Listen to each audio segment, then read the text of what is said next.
Pengadilan Negeri Jombang menolak gugatan pra-peradilan tersangka MSA, anak Kiai, dalam kasus dugaan pencabulan santrinya. Di Surabaya, anggota polisi tersangka kasus pemaksaan aborsi terhadap kekasihnya akhirnya dipecat dengan tidak hormat. Hakim Pengadilan Negeri Jombang menolak gugatan pra-peradilan MSA tersangka dugaan kasus pencabulan santri yang dilayangkan pada pihak kepolisian.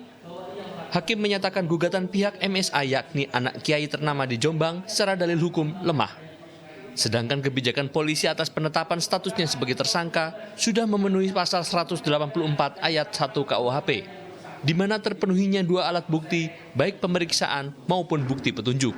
Pasca ini kami tentu akan konsultasi dengan beliau, terlebih ini banyak yang belum dibacakan, artinya banyak belum dibacakan tadi, baik pertimbangan itu sepertinya tidak utuh untuk dibacakan, jadi kami sembari menunggu salinan resminya, nanti baru kita akan menyatakan sikap. Atas putusan hakim, pihak Polda Jatim berharap tersangka MSA kooperatif menyerahkan diri dalam waktu dekat.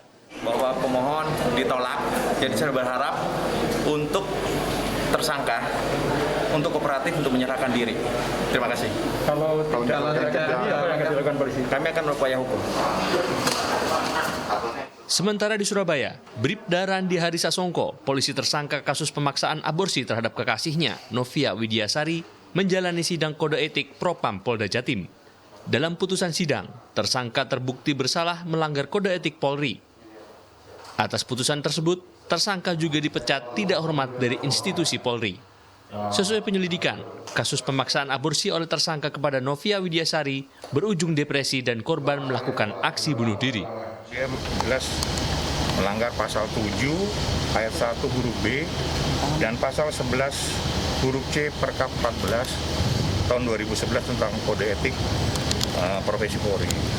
Dan sudah dinyatakan hasil putusannya adalah PTDH.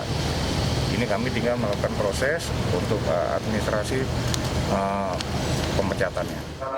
Selain sidang kode etik, tersangka Randi Harisasongko juga akan menjalani proses hukum pidana umum kasus paksaan aborsi terhadap korban. Randi Harisasongko menuai hujatan di media sosial setelah kasus kematian Novia Widiasari. Tim Liputan.